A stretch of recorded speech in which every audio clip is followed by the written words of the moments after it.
Intact रहता है, उसमें कोई चेंज नहीं होता है। तो नित्य और अनित्य ये दोनों गुण एक ही पदार्थ में एक साथ है। एक बार हम चर्चा करते हैं नित्यत्व की तो हम द्रव्य के पर्सपेक्टिव में करते हैं, दूसरी बार चर्चा करते हैं अनित्यत्व की, चेंज की, तो हम पर्सपेक्टिव लेते हैं पर्याय का या मोड का। तो इसको कहते हैं द्रव्यार्थिक नय और पर्यायार्थिक नय। From the stand point of substance ये द्रव्यार्थिक नय है, from the stand point of mode ये पर्यायार्थिक नय। जैसे नित्य अनित्य है ऐसे ही सामान्य विशेष है। सामान्य विशेष का मतलब है एक पर्टिकुलर क्वालिटी, उसको हम विशेष कहेंगे। जो जनरल है उसको हम सामान्य कहेंगे। तो प्रत्येक पदार्थ सामान्य भी है, अन्य पदार्थों के साथ उसका एक ऐसा गुण होता है जो उसमें भी है दूसरे में भी है। जैसे अस्तित्व, एग्जिस्टेंस, तो जीव का भी अस्तित्व है, पुद्गल का भी अस्तित्व है, आकाश का भी अस्तित्व है। तो एग्जिस्टेंस नाम की जो क्वालिटी है, जो गुण है, वो सब में है। इसीलिए सामान्य रूप से हम कह सकते हैं कि जीव, पुद्गल, आकाश आदि आदि सब एक ही गुण को लेकर के चलते हैं। तो सामान्य की दृष्टि से ये गुण सब में। अब जब विशेष गुण की चर्चा करेंगे तो अपना अपना पर्टिकुलर अलग आ जाएगा। जब जीव की चर्चा करेंगे उसमें विशेष गुण आएगा चेतना, पुद्गल की चर्चा करेंगे उसमें विशेष गुण आएगा वर्ण, गंध, रस, स्पर्श, आकाश की चर्चा करेंगे उसमें विशेष गुण आएगा भाजन, अर्थात दूसरों को अवकाश देना, स्पेस देना। इस प्रकार से नित्य अनित्य, सामान्य विशेष, एक अनेक, वाच्य अवाच्य, ऐसे करके अनेक अलग अलग जो परस्पर में ऑपोजिट क्वालिटी है वो एक साथ प्रत्येक पदार्थ में को एग्जिस्ट करती है। इसी को कहते हैं अनेकांत। अनेकांत शब्द का अर्थ अगर हम समझना चाहें, अनेक अंतः स्वभावो यस्य स अनेकांत, ये संस्कृत भाषा में समास कहते हैं। अनेक, अनेक एक नहीं है, अनेक मतलब अनंत, not one, not two, not three, infinite, अनेक। अंत, अंत का मतलब है स्वभाव, क्वालिटी, स्वभाव, नेचर। वो क्या है? अनंत स्वभाव एक पदार्थ में एक साथ है। वो नित्य भी है, अनित्य भी है, एक भी है, अनेक भी है, सामान्य भी है, विशेष भी है, वाच्य भी है, अवाच्य भी है। तो ये सारा जो है एक ही पदार्थ में होने से अनेक अंतः स्वभाव यस्मिन सो अनेकांत। इसका मतलब होता है this is the metaphysical definition of truth. सत्य क्या है? वस्तु का वस्तुत्व, रियलिटी जो है वो यही है कि प्रत्येक रियलिटी अपने आप में अनेक अनंत विरोधी युगल, परस्पर में पैराडॉक्सिकल, परस्पर में ऑपोजिट क्वालिटी धारण करके रखता है। उसी को हम कहते हैं ये पदार्थ अनेकांत स्वभाव वाला है। और उसको जब हम व्याख्या करते हैं तो उस प्रिंसिपल का नाम है Anekantavada, doctrine of Anekanta, which explains the multiplicity of the nature of the reality। अब इस आधार पर हम इस बात को समझ सकते हैं कि अन्यान्य जो दर्शन है अपनी अपनी दृष्टि से ट्रुथ को बताते हैं। वेदांत ने बताया ट्रुथ को कि ट्रुथ क्या है, तो कि ब्रह्म सत्य है। ब्रह्म जो है वही सत्य है, बाकी सब असत्य है। ट्रुथ मतलब रियलिटी, रियलिटी ब्रह्म, ब्रह्म मतलब नित्य, बदलता नहीं है, नथिंग चेंज, नो चेंज, जैसा था वैसा है वैसा रहेगा। तो प्रश्न पूछते हैं बदलता है वो क्या है? तो दैट इज इल्यूजन, माया। वो जो सत्य जो है वो अपने आप में परमानेंट है, विदाउट एनी चेंज। माया जो है वो असत्य है, वो सत्य नहीं है, वो रियल नहीं है, इल्यूजन, वो बदलती है। इसका मतलब ये हुआ कि जो भी चेंज हम देखते हैं संसार में, बच्चा है, बड़ा हुआ, युवा हुआ, युवा के वृद्ध हुआ, ये सारा क्या है? इसको वेदांत कहता है माया है। जो उसके अंदर ब्रह्म का स्वरूप है, जो ब्रह्म स्वरूप रियल एंटिटी है, वो की वो है, चाहे बच्चा है तो युवा है तो अब जैन दर्शन उसका समन्वय कैसे करता है? समन्वय ऐसे करता है कि जैन दर्शन कहता है कि वेदांत का जो ये प्रतिपादन है कि सत्य जो है वो नित्य है, यद सत तत् नित्यम, वो एक अपेक्षा से फ्रॉम वन पर्सपेक्टिव वो ट्रुथ है और हमें स्वीकार्य है। हम कहते हैं कि द्रव्य की अपेक्षा से प्रत्येक द्रव्य अपने आप में नित्य है।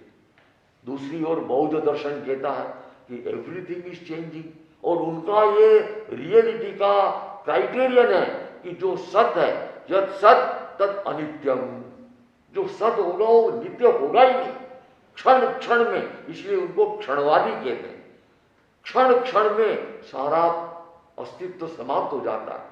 जैसे कल मैंने उदाहरण दिया था कि भंडारी साहब जब यहाँ आए थे, वो भंडारी साहब तो कब के गए, अब जो भंडारी साहब बैठे हुए हैं वो दूसरे व्यक्ति है, सारा चेंज हो गया। इनकी बॉडी के एटॉमिक अगर पहले में ले और बाद में ले, everything is gone away, change.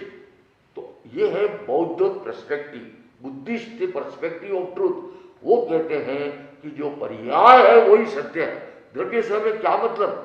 द्रव्य तो हम न तो जान सकते हैं, न कभी हमारे सामने आता है। हमारे सामने जो आता है वो पर्याय आता है, और पर्याय है वो अनित्य है। इसलिए वो कहते हैं कि जो सत्य है वो अनित्य है। वेदांत कहता है जो सत्य है वो नित्य है।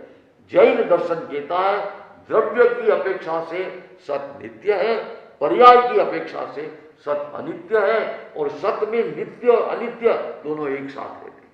हम किस दृष्टि से देखते हैं उसके आधार पर हम उसको नित्य बता सकते हैं और अनित्य बता सकते हैं। इस प्रकार से रियलिटी को अपने आप में परिभाषित करने के लिए अनेकांतवाद एक मेटाफिजिकल प्रिंसिपल है, मेटाफिजिकल तत्वीय, इसको मेटाफिजिक्स कहते हैं, एग्जिस्टेंस, ऑन्टोलॉजी कहते हैं उसको। From the point of view of existence what is reality, तो जैन दर्शन कहता है रियलिटी अनेकांत है, रियलिटी मल्टीपल ऑपोजिट क्वालिटीज साथ में रखने वाला जो पदार्थ है वो रियलिटी है। इसको अनेकांतवाद से एक्सप्लेन किया गया है। फिर उसका एप्लीकेशन करते हैं, ईश्वर क्या है, आत्मा क्या है, परमाणु क्या है, सृष्टि क्या है, तो उसको हम अनेकांतवाद से एक्सप्लेन करते हैं। द्रव्य, क्षेत्र, काल और भाव, ये चार हमारे पर्सपेक्टिव हम अगर लेते हैं कि द्रव्य की दृष्टि से कौन सी चीज क्या, जैसे पुद्गल को ले लिया या परमाणु को ले लिया, तो हम कहते हैं द्रव्य की दृष्टि से वो मैटर है। फिर कहते हैं क्षेत्र कितना है, वो कहां तक है, तो पूरे लोक में है, इसीलिए क्षेत्र की अपेक्षा लोक प्रमाण है। पूरा ब्रह्मांड, पूरा विश्व, कहीं पर भी एक्चुअल वैक्यूम कहीं भी नहीं है, जिसको हम वैक्यूम कहते हैं, वेयर नथिंग एग्जिस्ट, ऐसा एक भी पॉइंट, एक भी स्थान पूरे संसार में नहीं है। इसलिए क्षेत्र से पुद्गल जो है सब जगह। काल की अपेक्षा कहते हैं पुद्गल क्या है काल की, तो पुद्गल जो है नित्य भी है अनित्य भी है।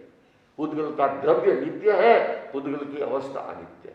और भाव की दृष्टि से कहते हैं कि पुद्गल क्या है, तो कहते हैं वर्ण, गंध, रस और स्पर्श, इन गुणों को धारण करके जो उसकी पर्याय के अंदर चेंज लाता है वो उसका भाव है, वो उसकी क्वालिटी है, वो उसका मोड है।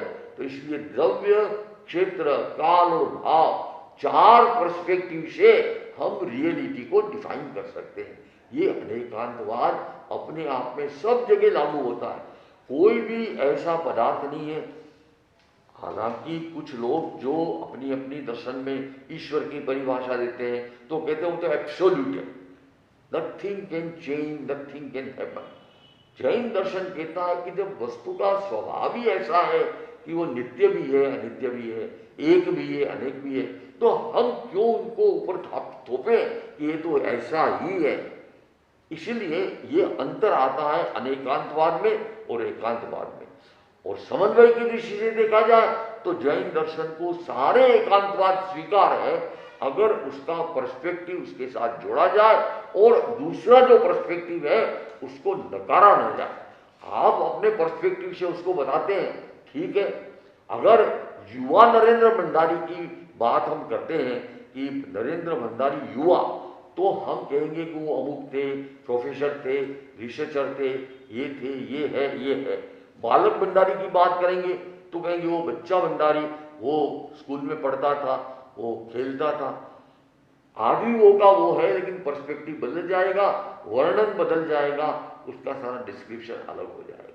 इसी प्रकार से जो अल्टीमेट रियलिटी है, अल्टीमेट सब्सटेंस है, वो भी अपने आप में गुणों में और पर्याय में बदलने के कारण नित्य अनित्य आदि सब स्वभाव वाला होता है। और जैन दर्शन ने इस रूप में सारे दर्शनों को सत्य माना है, पर्सपेक्टिव के आधार पर, अपेक्षा के आधार पर।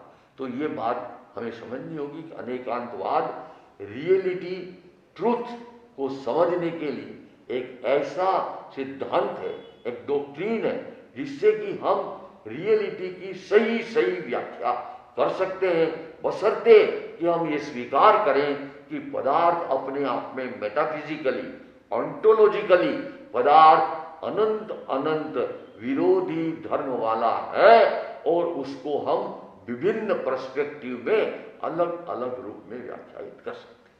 तो मैं समझता हूँ ये अनेकांत की व्याख्या अपने आप में बहुत स्पष्ट है। और जब हम relativity of space and time की बात करते हैं तो स्पष्ट होता है कि absolute truth, absolute space, absolute time, ये अपने आप में जो है ट्रांसेंडेंटल, हमारा जो एम्पिरिकल वर्ल्ड है, इंद्रिय जगत है, हमारा अनुभव है, उसमें सारा सारा जो है रिलेटिव होता है। स्पेस और टाइम भी रिलेटिव हो जाते हैं और बाकी सब चीजें भी रिलेटिव।